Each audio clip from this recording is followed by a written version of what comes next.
Good morning. Have you ever wondered how some people are just such incredible speakers and presenters, while others just leave you asleep and bored? Today, if you have a presentation coming up, and I know that most of us have to do that at some stage in our lives, if you have a presentation coming up soon, you're in for an absolute treat today.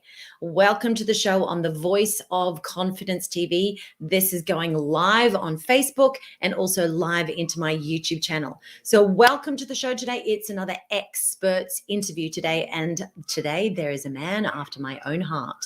And that is because he is fully aligned with what I do as well. And he does it from a very different perspective. Today, we're talking about redefining world-class presenting with Andrew Eggleton. He is the world's leading authority on authentic presenting and the visionary behind the Eggleton Presenting Method. This is a style of presenting that reinvents the speaker's experience, elevating it to beyond the current perceived idea of world class, so you can become more connected and have a more spiritual experience. You're absolutely in for a treat today. The goal of his method is to connect to the presenter's internal world, which manifests both verbally and energetically to the outside to draw your audience in and forever influence the hearts and minds of the people that are listening to you. Please welcome to the show today, Andrew Eggleton. Good morning. Good morning. Nice to see you. It's lovely to have you here. This is super exciting because nearly, all of my fans here on YouTube and also all over Facebook are all about speaking up and out for themselves with confidence, with ease, with authenticity. So we have so much synergy, and that's why I thought it would be wonderful to have a chat with you this morning. Let's have a quick look and welcome everybody to the show. Good morning, Chris. It's lovely to see you. I'm curious about this presentation method. Yes, you're going to absolutely love it. Chris, thank you for staying awake. She's calling in from Belgium this morning. And my beautiful assistant, Ice, super excited for this interview. Now, stay tuned because at the end, we're going to give you some free gifts that we're going to hand out to you. And those links will be directly under this feed, regardless of whether you see this on Facebook or YouTube. Anytime that you want to ask a question, you can ask Andrew or myself a question, pop it underneath the stream that you see right now. But if you allow StreamYard to see your comments, we'll be able to see your name and call you out by person. If you don't allow us to see those comments, then it'll just say Facebook user. That's okay. We can show you comment, but we'd love to be able to call you by name. That would be absolutely awesome. So let me just get rid of this banner for a sec. How do I do that? Comments, I'm going to hide that one. Okay, great. So we're going to go back to the banners. Let's get started. Andrew, how did you even get started on this journey? Back in 1994, which means I'm not old, I just started early. And it was kind of clear I got into TV reasonably easily. I kind of fooled myself how easy it was going to be. And I started off pretty quickly working on a TV show with Ryan Gosling called Young Hercules. And then Peter Jackson and Michael J. Fox and Frighteners and the films that he was shooting down in New Zealand. But my passion was always presenting. And I just really had no idea how to do it. So it wasn't like it was something that came naturally to me. It's something that I worked very, very hard at doing. And I'm going to give you an example of the train wreck that I was when I first started. So I was very proactive in my younger days. This would have been early 30s. And this is when music videos were kind of new. And there was a TV show called Juice TV, and it was live. And they played all the music videos. I hounded the producer for probably years, I think. It was certainly months, but it was like letters and driving up at his studio and just like, constantly ringing him. And he decided that it was time to give Andrew a break. And he was smart enough to anchor me with another presenter. Smart. And I went into this live show And I had practiced everything that I was going to say, which was a downfall already, because if it's a live show, you're not rehearsing lines. You're just jostling with somebody else. And I thought that everything that I said had to be a game changer or poignant or incredibly funny, which is a lot of pressure to put on yourself when you don't know what you're doing. And so I was in my head, this is it. The world is going to see who Andrew Eggleton is, and my life's about to change after tonight. And I went on, and within 15 minutes, my co-presenter started to cry. And I'm left there going, well, I don't know what to do, and I'm pretending it's not happening, which is the worst thing to do, because, you know, you've got your co-presenters crying and going really red, you know, the first thing you always bring that up, are you okay? But it was all about me. And so my co-presenter's crying, and she gets so upset, she runs off the set and leaves me with, you know, the lighting and the cameraman and director and everyone in the room, and everyone's looking at each other, and they call a commercial break. And I discovered that she ran out because I was so bad, I was making her show look good. I mean, look bad.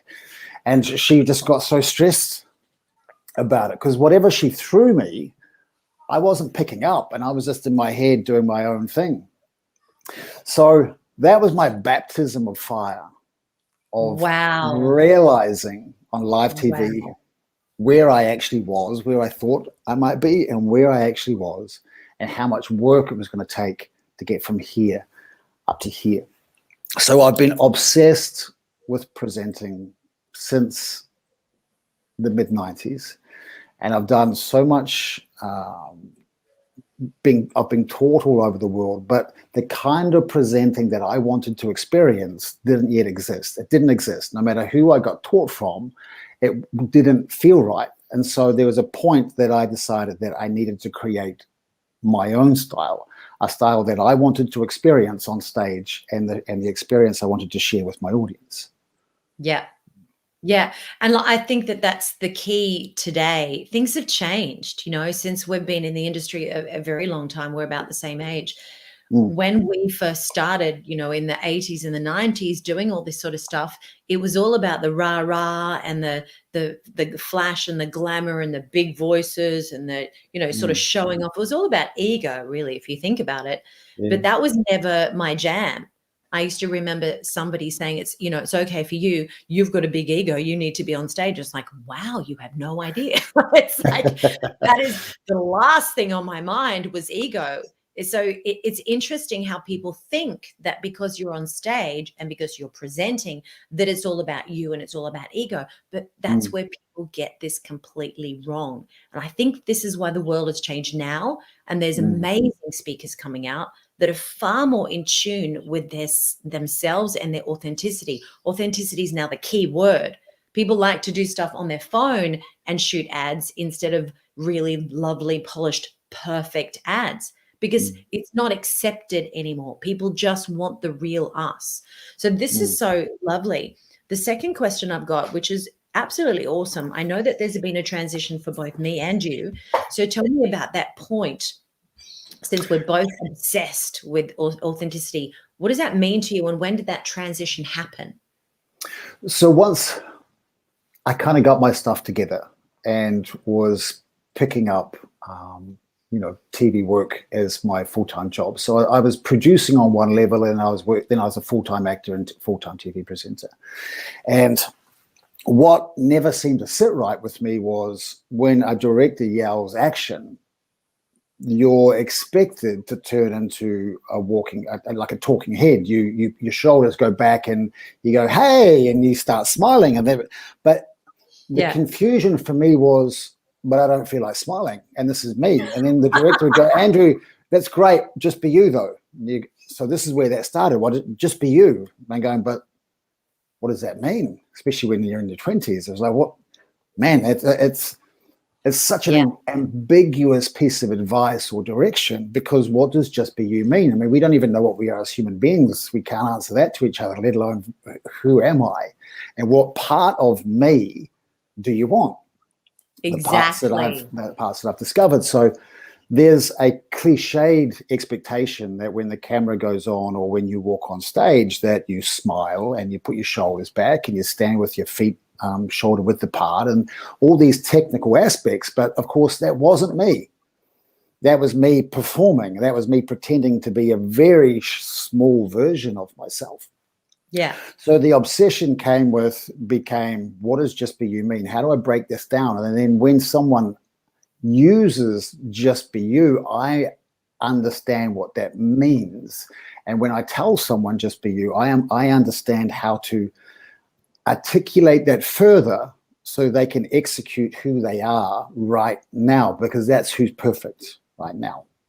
So if I was to go to the first step of my Eggleton Presenting Method, which is simply no change of state. And no change of state was what happens on camera or before we go on stage is we judge our current state to be right or wrong or positive or negative or good or bad to our presenting. We have this idea that it's meant to be the greatest version of ourselves or the most electric version of ourselves or magnetic or you might want to be the most authentic version of yourself. But as soon as you try to be the most authentic version of yourself, you're not being authentic. Yeah. The try is the word that's the wrong. Yeah. Yeah. Exactly. So try is, I use a word called indicating. I'm indicating to my audience now that I care. That's an I'm acting term. indicating Absolutely. Yeah. I indicate to you that I'm being authentic right now. I'm going to tell you the truth. Yeah.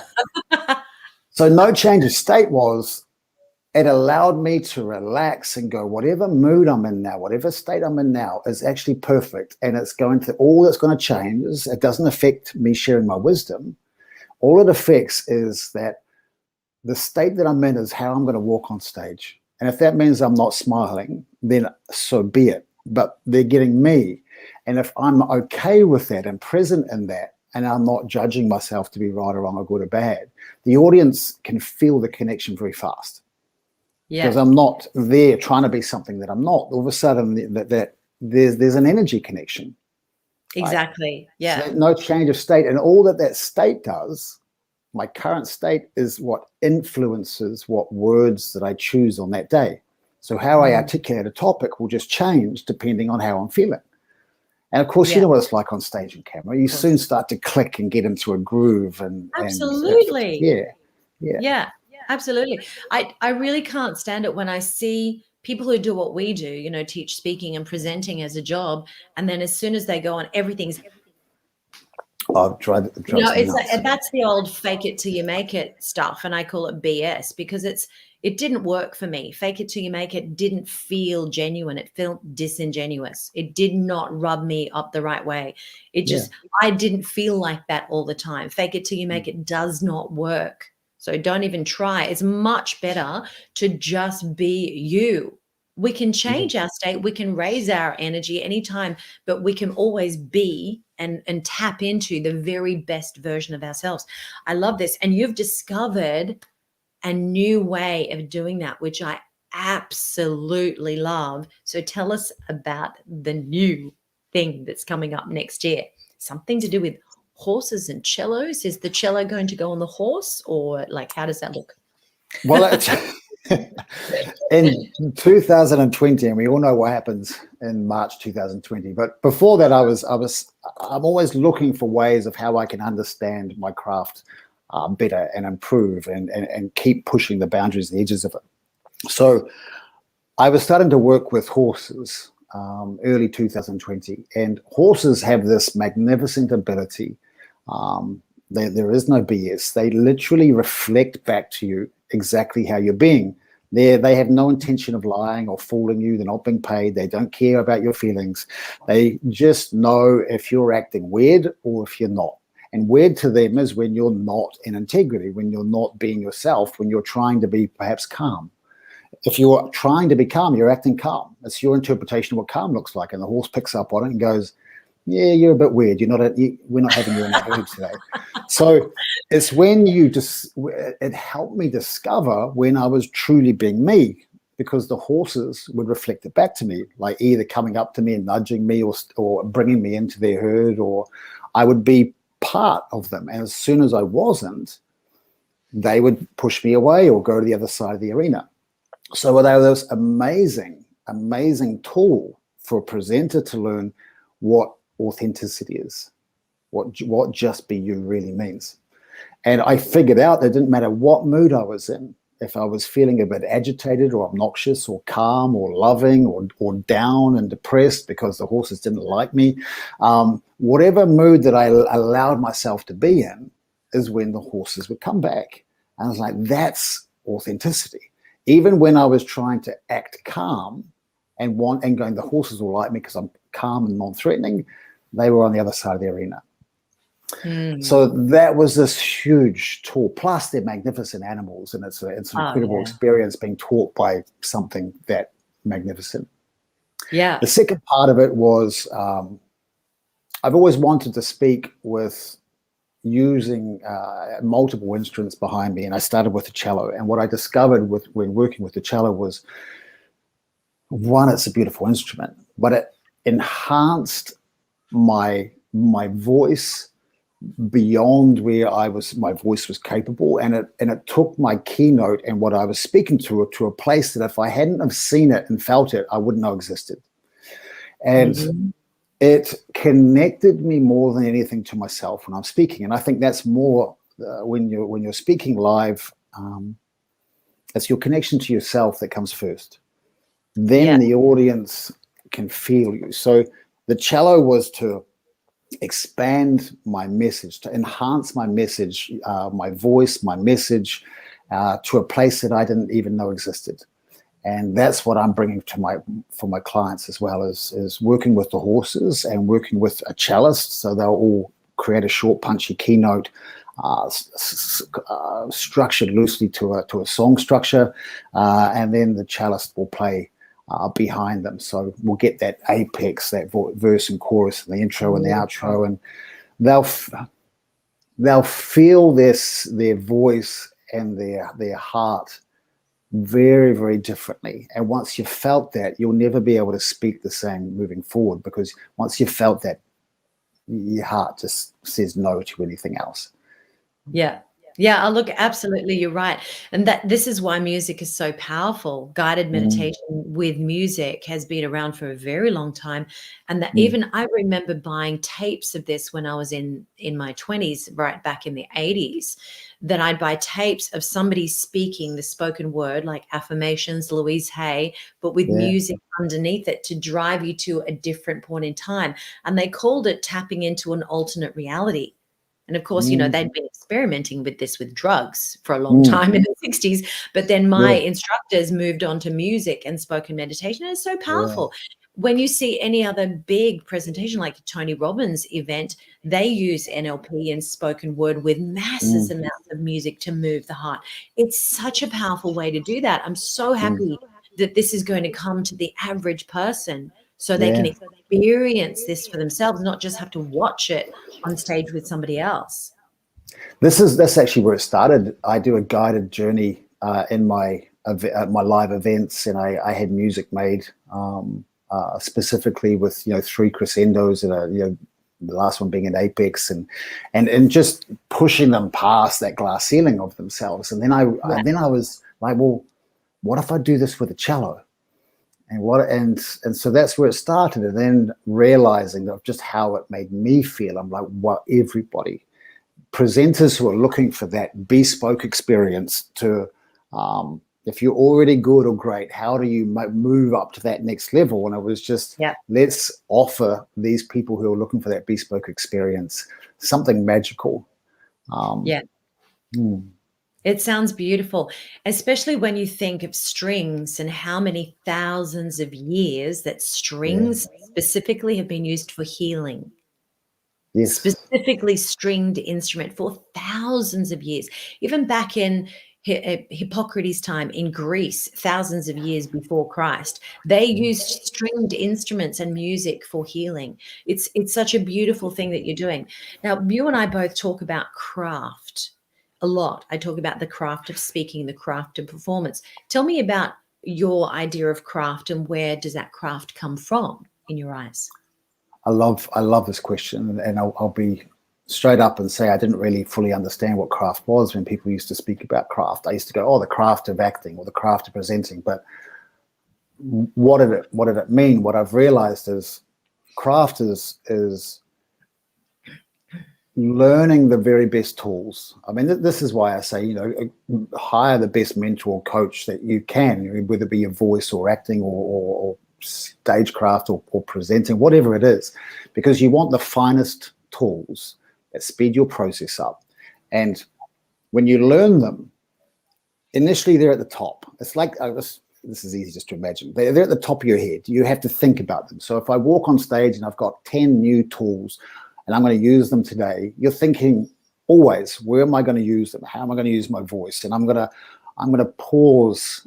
If one of my tools is pause, and I want to pull my audience out of their chairs and then drop them back in, you know, I'll be conscious about that until I've done that a certain amount of times, let's say 100 times, and it becomes bone deep in me. It becomes now my subconscious, and when on stage, now I'm doing it naturally. And you want hundreds, if not thousands, of those tools that go down to a bone deep level, become your normal. You know, they become normal. That is when it becomes craft. That when you go on stage, all that is really required is, I know what my subject is, I know what my points are. I now have a depth of craft that means I really don't have to think today. Everything is happening with my body is aware of what needs to happen right now. An audience need to laugh. I need to pull them forward. I need to put them back. I need to surprise them. I need to tease them.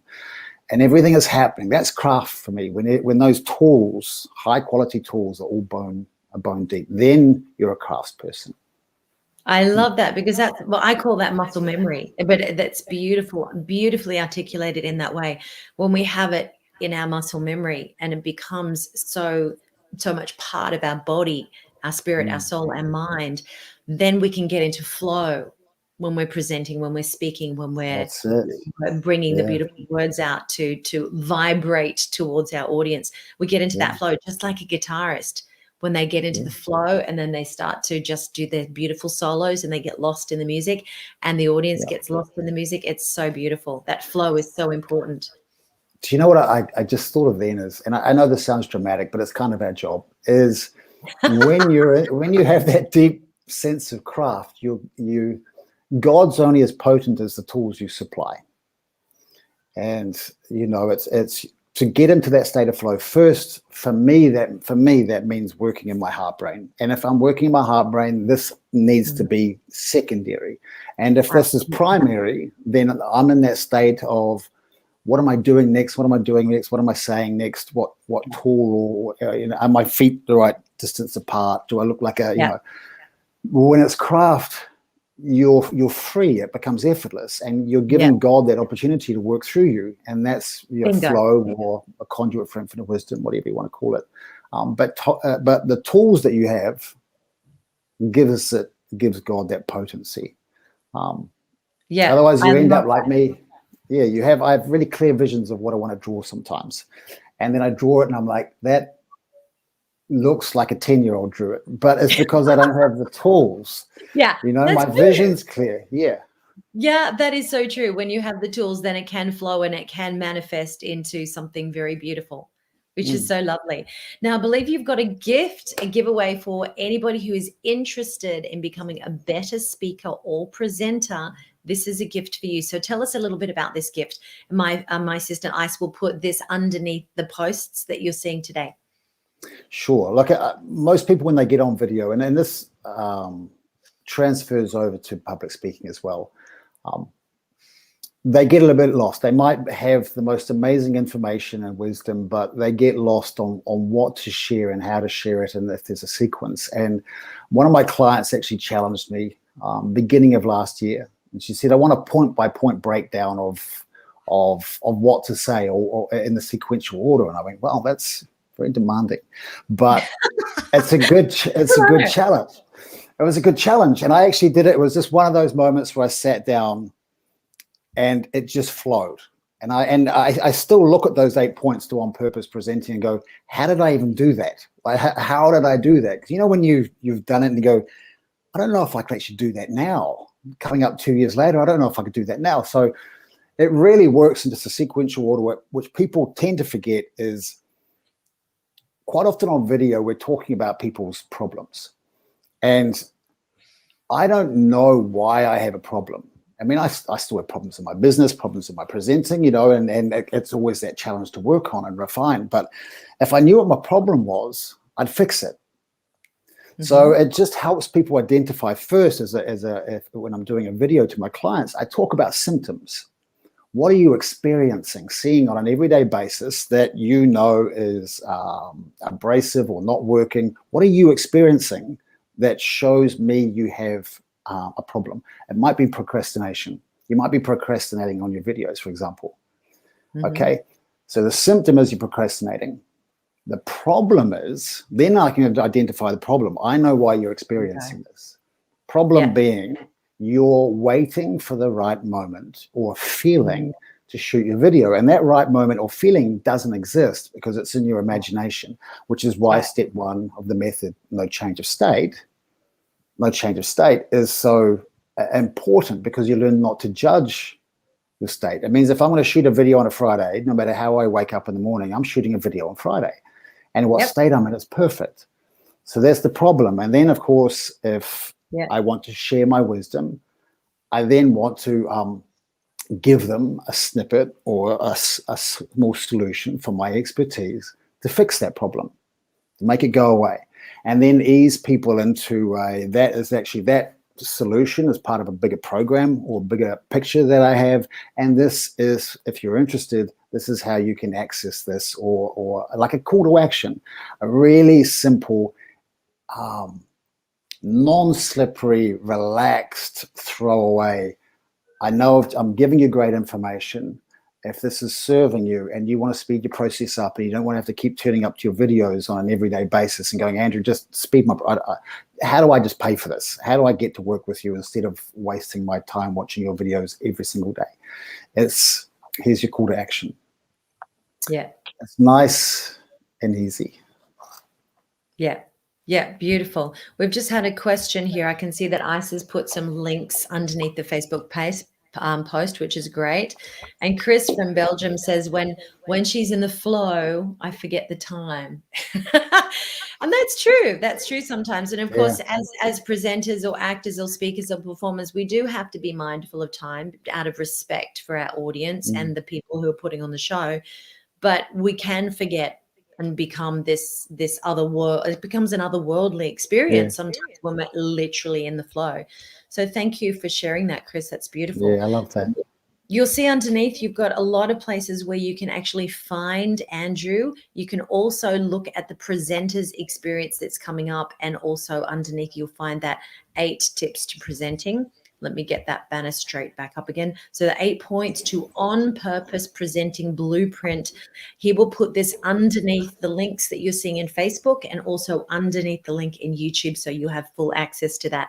And if you've got any questions for Andrew around this, just put it underneath the video, because he'll see it and then he'll be able to PM you and you guys can pick it up from there. Yeah. So any last nuggets that you want to leave with somebody who really is interested in becoming a better presenter? One is aim to not just be a transformational speaker, but transform speaking. You're giving an opportunity in this really beautiful craft. And I always ask myself, and I think we should all ask ourselves when we get an opportunity to be on stage, is what kind of experience am I wanting to have with my audience? Beautiful. You know what I mean? How connected do you want to be to them? What kind of how do you want to feel on stage? And remembering that that's the feeling that they're going to have as well. Yeah, that's beautiful. I love that question. I think that everybody should be thinking about that as well as what they're speaking about and what they want to impart to the audience. It's just gorgeous. Thank you so much for your time and your heart and your energy today. I really appreciate it. I'm sure that everybody's going to get massive value out of this. If you're watching the replay, put #replay underneath the video. We would love to hear your questions and comments. You are most welcome, Chris. Thank you so much for joining us today. It's been our absolute pleasure. This has been Andrew Eggleton, and all about presenting, world-class presenting. In fact, check out the links below and have a wonderful weekend, everybody. I'll see you next time. Thank you, Bye. Lisa.